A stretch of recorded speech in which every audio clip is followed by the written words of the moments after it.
Hello everyone, आज हम बात करने वाले हैं डिफरेंस बिटवीन रस एंड अनुरस के बारे में।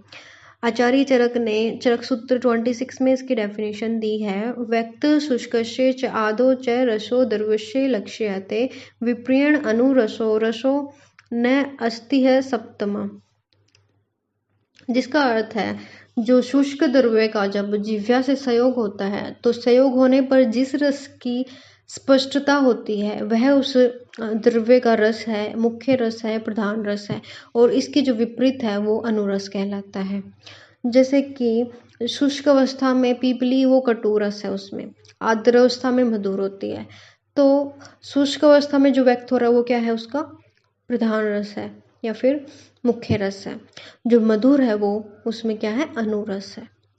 या फिर जो द्रव्य आर्द्र अवस्था या शुष्क अवस्था में भी मधुर हो तो उसको मधुर रस वाला ही माना जाता है। जैसे कि मुनक्का और द्राक्षा, उसमें कोई भी अनुरस नहीं है।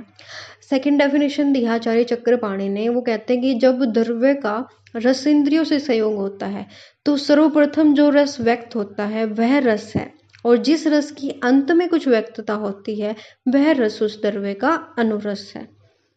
ठीक है। जैसे कि बहुत सारे द्रव्य हैं जिनका हम केवल आर्द्र अवस्था में ही प्रयोग करते हैं, तो उनमें हम कैसे पता करेंगे कि ये रस कौन सा है, अनुरस कौन सा है।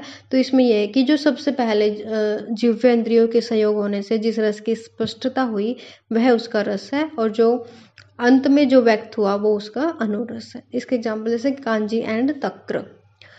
फिर थर्ड डेफिनेशन है कि जो रस है वो पूर्णतः व्यक्त होता है और जो अनुरस है वो अव्यक्त होता है और ईषत व्यक्त होता है। जैसे कि जो हरितकी है उसमें जो प्रथम व्यक्त है वो कषाय रस है, और जो ईषत व्यक्त है जो रस है वो है मधुर रस। तो इसमें जो कषाय रस है वो क्या है, इसका रस या प्रधान रस। जबकि जो ईषत व्यक्त हो रहा था वो है मधुर रस, तो मधुर इसका क्या है, अनुरस। ठीक है।